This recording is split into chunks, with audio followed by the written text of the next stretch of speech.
Hey folks, so a short tutorial for you on fitting a wire handle to your Japanese knife. So whether you've bought a new handle to replace a worn out or damaged handle, or you just fancy a change, you've upgraded your handle to something fancier, or whatever really. You may have bought a blade only knife from somewhere else and you want to combine the two. So it's literally a 5-minute job to change a handle or fit a handle. We've already shown you in another video how to remove a handle very easily, so you can check that out another time. This is the steps required just to fit a new handle. It's nice and easy, but it does require just a tiny little bit of prep first. So when it comes to the types of blades, there's two different types. So you'll find the forged type, which typically is a lot thicker around the part where the blade will actually go into the handle, and also then from some of the factory made lines you'll see obviously very clearly that the actual shape of the blade originates from a stamped template which is then finished off in the various blacksmiths workshops. These ones, very easy, you don't need to do too much measuring or testing to fit those. However, with the forged blades, quite often you'll get different length tang, different thickness tang, different thickness at parts of the tang, and what you'll find quite often is they don't just slide into place. So we're going to show you a couple of little steps that you might want to take first here, and the tools that we use just to make it happen. If you are fitting your quite obviously templated one here, it's just a case of measuring it in, see how far in you want the blade to actually sit, and just get a feel for that. Make sure the alignment's okay. Obviously it will move around a little bit and it will twist a little bit depending on the opening size of the tang slot on the actual handle here. But broadly speaking, if you've got the right size handle for the right size blade, most manufacturers will fit them about right, so you don't need to worry too much, and they fit fairly snug. So these ones generally fairly easy, more a case of kind of glue them into place and just making sure they're straight.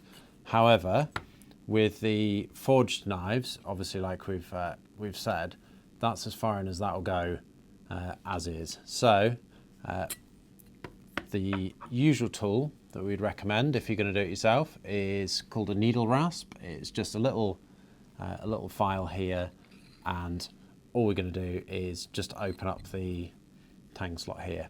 When you're doing this, obviously it's better to make a small amount of change first, check it, then if you need to make more, don't just go obviously filing away super fast and eventually find out that you've made too big a gap, and what you want to be doing is your handle needs to be fitting fairly snug. So file a bit out, just check it. It might take a few goes, obviously not quite there yet.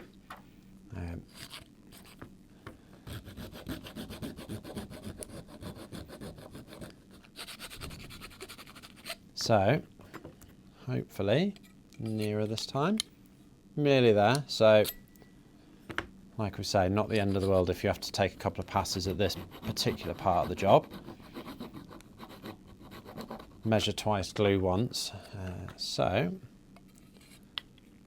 there we go. So that's about as far in as we want it to go. Obviously check how comfortable you'd like it.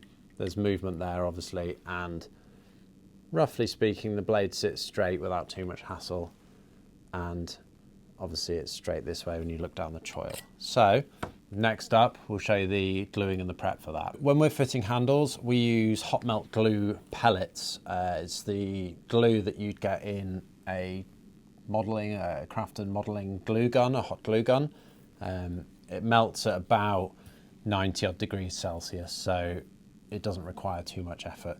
You can get them in the glue sticks as well, which if you don't have pellets available to you, usually you do have to buy them in quite big bags. So sometimes some of the sticks are quite useful, and you can just shave off strips of them, and you're basically going to fill up the tang slot on your handle. What we'd normally do, just to keep things a bit tidy, a bit of decorator's masking tape, just in case any of the glue spills out over the top when we're fitting it. It just keeps it a little bit tidy. So a little bit of prep. Obviously, if you're doing hundreds of handles a day, you might want to skip this part because you'll have a pretty good feel for how much glue to actually put in, and it won't spill out the top, or you're not too fussed about it. But if you're just doing one handle, you've got a bit of time. It only adds literally a minute. So we'll just seal the top of the handle there and leave a bit of space around there. So basically, if any hot glue spills out, when you peel this off, obviously the glue comes off with it. So what we'll do is we'll actually fill up the handle with the pellet. You can do this also by filling up the handle with a hot glue gun if you've got one, but obviously you need to fill that up and be ready to put the handle in as soon as you put the glue in, otherwise it'll set. We do it the other way around, so the glue goes in cold and we heat up the tang of the knife. So typically we'll fill it pretty much to the top. Obviously your blade's going to go in there and displace some of it. You don't want it all to come flying out the top, and usually about to the top is okay, maybe a couple of millimeters below. What we're going to do next is actually heat up your knife and let's get it fitted into the handle there. What we do recommend, just get just a little bit of card, spare card. It's always handy just to scrape off any glue that comes spilling out. If you don't need to use it, don't need to use it, perfect. So what we're going to do is heat up the tang of the knife, just about this much at the end of it. All we're doing is heating it enough to melt through the glue, because obviously the glue doesn't need a huge amount of temperature to melt it. If you heat it too hot, if you're getting to the point where it's glowing red, what it's going to do is boil the glue, which will then cause a lot more steam and gases to come out of the top of the handle, which not the end of the world, but it's not ideal. It'll cause a lot more mess and the glue doesn't sit quite as nicely. So what we're going to do, heat this with a little blowtorch for about probably 25 seconds maximum. If you're holding it about here, you shouldn't really be able to feel any heat coming through to here. So that's also a bit of a guide for you. But yeah, about 25 seconds, 30 seconds maximum, and that's plenty. Do it in a well ventilated room, obviously, lots of smoke if you're not careful. So yeah, let's do that bit next for you. Okay, so holding it here, and you can see we're just heating up the end of the knife.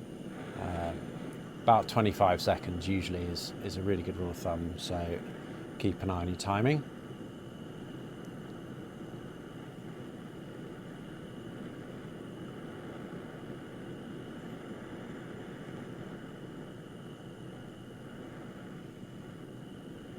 So you'll see we're not bothering to heat any of the other part of the tang there, just the end bit's okay. So, right. And then, moment of truth, so you'll see it melts through pretty easily, and there we go. So, can't feel any heat really there, so that's good. And blade's sitting about where we want it. Just double check the alignment. We obviously did that earlier when we were filing out the tang slot, so we know that the handle fits pretty well, but we're just making sure.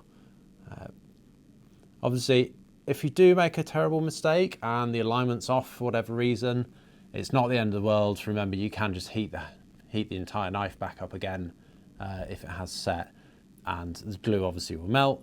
This is why we don't use epoxy, basically. If you are going to epoxy your handle in, it's one and done. That handle is going nowhere. If you ever want to replace it again, you have to cut the handle off, which is not ideal. So that's why we use this hot melt glue. Really versatile. So what we'd normally do, if you're crafty or anything, you might have a little vise or something at home. Just keep the knife upright for kind of 5-10 minutes or so, just while that glue sets.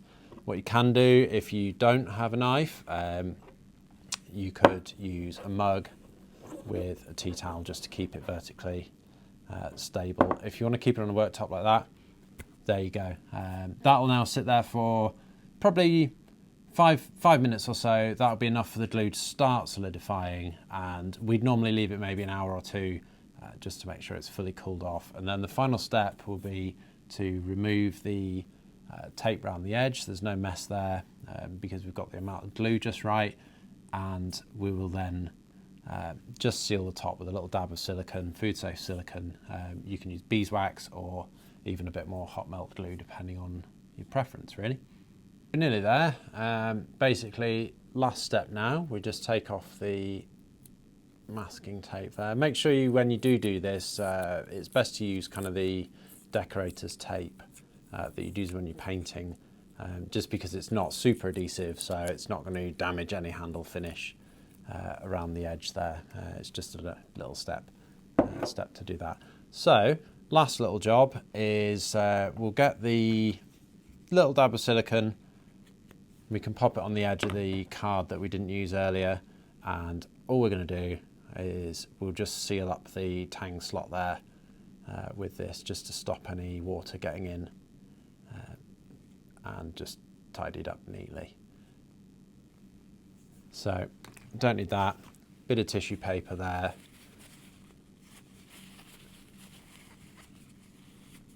Just clean that up nicely. Clean the end of your handle so it's not too sticky. And there we go. That's how to fit a wire handle. Nice and easy, as long as you just take a couple of steps to prepare first before you start heating up your knife. And there we go. Job done. As we mentioned before, there are some other ways to fit handles. Obviously, you will have seen people friction fitting them by heating up the tang significantly hotter and burning it into the wood so it actually fits and forms a really secure bond there. Obviously, a quite normal way of fitting a Japanese handle there.